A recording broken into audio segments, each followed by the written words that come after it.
गंगा जल recording studio Mahadevganj Sahebganj. DJ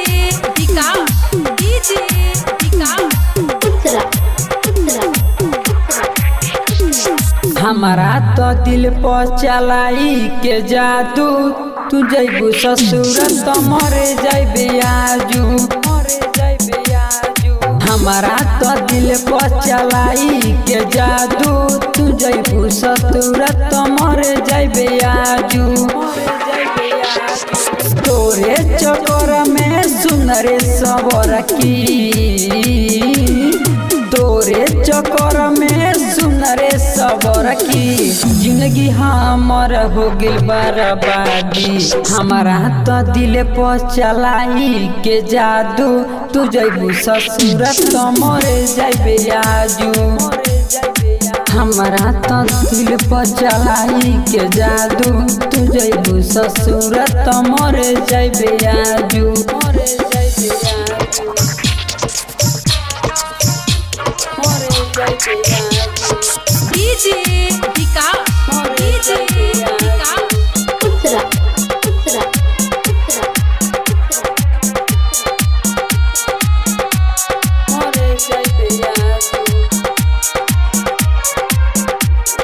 तू जाके ससुरा खुश रहबू बारा, तू जाके ससुरा खुश रहबू बारा। हमरो लहस जाई नदी के किनारा,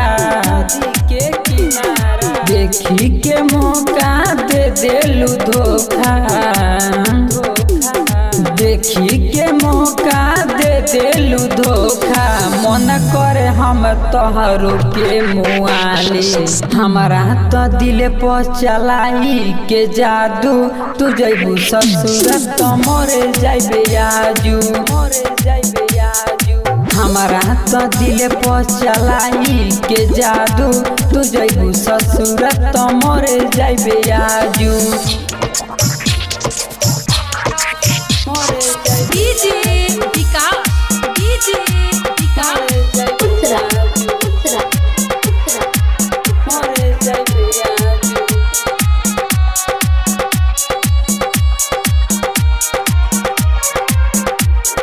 भरत बबुआ करी रो रो हाला, भरत बबुआ करी रो रो हाला। शमशान घाट में जपी कंठी माला, विनोद गोपाली प भइल बजादू। विनोद गोपाली प भइल बजादू। हमारा तो दिल पर चलाई के जादू, तू जैबू ससुर तो मरे जैबे आजू।